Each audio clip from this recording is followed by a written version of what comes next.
Perkenalkan, kami dari tim Prospektus Universitas Negeri Padang dengan saya sendiri yaitu Rahmadani sebagai ketua dan Sheila Salam sebagai anggota dan Muhammad Zakil Ilham sebagai anggota. Baiklah, kami sini akan presentasikan hasil esai kami yang berjudul Implementasi Strategi Investasi Hasil Riset Fundamental pada Pergerakan Harga Saham dengan Kode Emiten CFD. Penjelasan pertama itu akan disampaikan oleh rekan saya yaitu Muhammad Zakil. Kami merekomendasikan buy pada saham PT Cilipan Finance Indonesia Tbk atau CFIN sebesar 750 untuk tahun 2023 dengan kenaikan 10,3% dari harga penutupan tanggal 11 Agustus 2023. Rekomendasi yang kami berikan berdasarkan kriteria berikut. Tingkat pertumbuhan dan pendapatan dan laba bersih yang tinggi.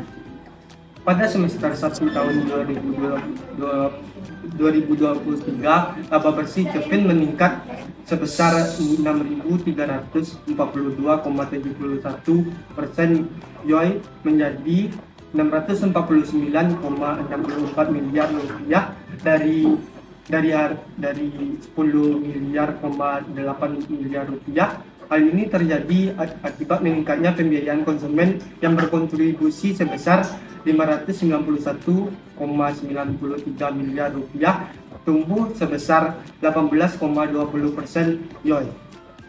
Valuasi.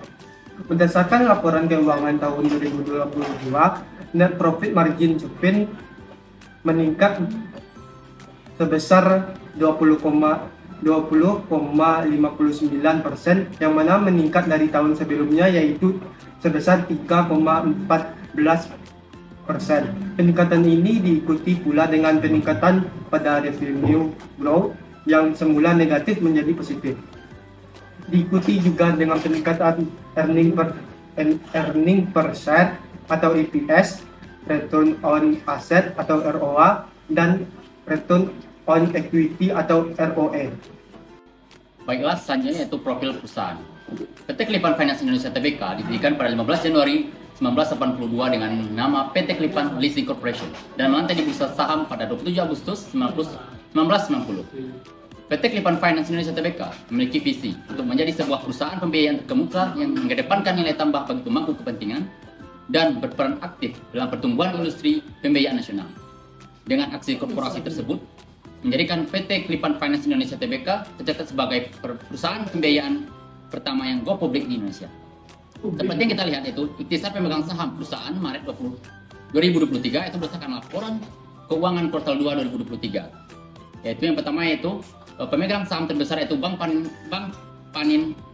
Indonesia atau Bank Panin itu sebesar 51,49%, dan dilanjuti dengan kepemilikan publik yaitu di bawah 5% yaitu sebesar 35,16%, dan juga PBH Luxembourg dan kawan-kawan yaitu sebesar 8,23%, serta Lokeng Hong memiliki saham sebesar 5,12%.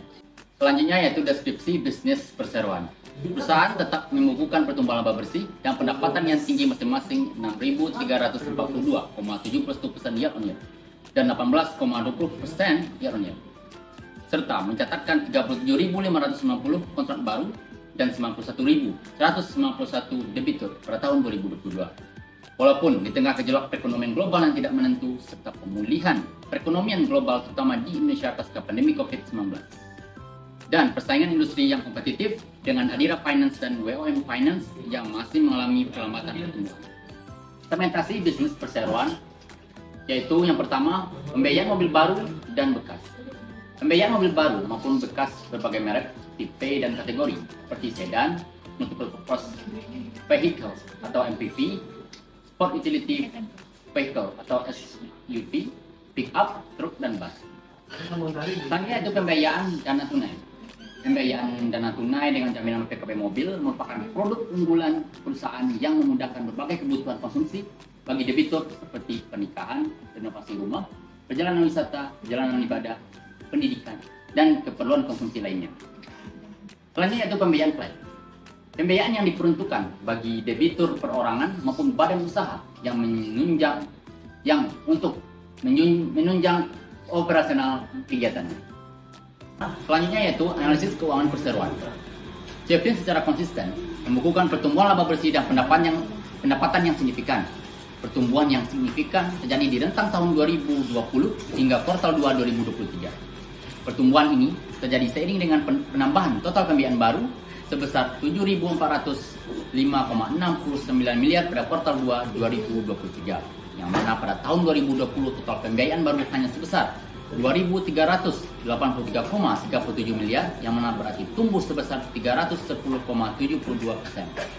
Seperti yang terlihat pada gambar itu, laba bersih Shevin meningkat drastis dari tahun 2020 ke 2023 kuartal 2, dan juga total pembiayaan baru meningkat drastis setelah pandemi COVID-19. Materi selanjutnya yaitu terkait analisis resiko. Untuk resiko yang pertama yaitu ada resiko strategik. Resiko ini merupakan keputusan strategis yang diambil oleh perusahaan itu tidak tepat. Ketidaktepatan perseroan dalam mengambil dan melaksanakan keputusan strategis ini disebabkan oleh kurangnya kecepatan perseroan dalam mengantisipasi perubahan lingkungan bisnisnya. Risiko yang kedua yaitu ada risiko operasional. Risiko ini terkait dengan gangguan terkait kegiatan operasional perusahaan. Proses internal perusahaan tidak berfungsi dengan baik. Hal ini dikarenakan oleh kesalahan manusia, kesalahan sistem, dan kejadian eksternal yang mempengaruhi operasional perusahaan. Risiko selanjutnya yaitu resiko kredit. Resiko ini terkait dengan hambatan debitur dalam membayar kreditnya. Kondisi ekonomi yang tidak menentu hingga pertengahan tahun masih menjadi kendala bagi sebagian debitur untuk memenuhi kewajiban dalam pembayaran kredit. Selanjutnya ada risiko pasar. Risiko ini terjadi karena kenaikan suku bunga acuan.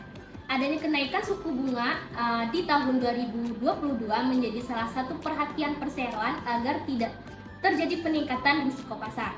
Perseroan telah menyusun strategi dan kebijakan yang tepat untuk memitigasi kenaikan suku bunga, sehingga risiko pasar masih berada pada level yang aman. Risiko selanjutnya yaitu likuiditas. Likuiditas ini terkait dengan ancaman likuiditas atas liabilitas yang jatuh tempo. Risiko selanjutnya yaitu risiko hukum. Risiko ini terkait dengan kebijakan terkait pengelolaan perseroan. Risiko selanjutnya yaitu kepatuhan. Hal ini terkait dengan penyimpangan terkait aspek kepatuhan perseroan. Penerbitan berbagai regulasi baru terkait bisnis menjadi perhatian perseroan agar aspek kepatuhan tetap terpenuhi. Selanjutnya ada risiko reputasi. Risiko ini terkait dengan berkurangnya tingkat kepercayaan pada pemangku kepentingan. Persepsi negatif terhadap perusahaan menjadi pemicu turunnya tingkat kepercayaan pemangku kepentingan. Selanjutnya yaitu terkait dengan analisis ESG atau Environment, Social, and Governance. Untuk yang pertama kita membahas terkait environment atau lingkungan. Hal ini terkait dengan penghematan air, pendanaan untuk lingkungan hijau, penanaman mangrove, penggunaan material ramah lingkungan, efisiensi listrik, pengelolaan efisiensi dan limbah, upaya pengurangan emisi dari kegiatan operasional, efisiensi penggunaan kertas, dan yang terakhir kegiatan operasional yang tidak merusak keanekaragaman hayati. Selanjutnya yaitu terkait sosial. Hal ini mencakup 5 kategori, ada klipan peduli, buku untuk semua, donor darah, bantuan korban gempa, dan literasi keuangan. Yang terakhir yaitu governance atau tata kelola, terdiri dari 3. Yang pertama ada organ perseroan, prinsip tata kelola, dan organ pendukung. Organ perseroan terdiri dari rapat umum pemegang saham, dewan komisaris, dan direksi. Sedangkan organ pendukung terdiri dari komite audit, komite nominasi dan remunerasi, komite pemantauan risiko, komite manajemen risiko, komite kredit, komite teknologi dan informasi, fungsi kepatuhan dan APU PPT, dan sekretaris perusahaan. Untuk prinsip tata kelolanya terdiri dari transparansi kepemilikan saham yang merujuk kepada keterbukaan informasi, ada rencana bisnis yang menuju kepada pelaporan, selanjutnya ada etika bisnis, dan transparansi, accountability, responsibility, independence, fairness menjadi pusat dari setiap kegiatan ini. Sekian penjelasan pada esai kali ini dari kelompok kami. Jika ada salah kami mohon maaf. Assalamualaikum warahmatullahi wabarakatuh.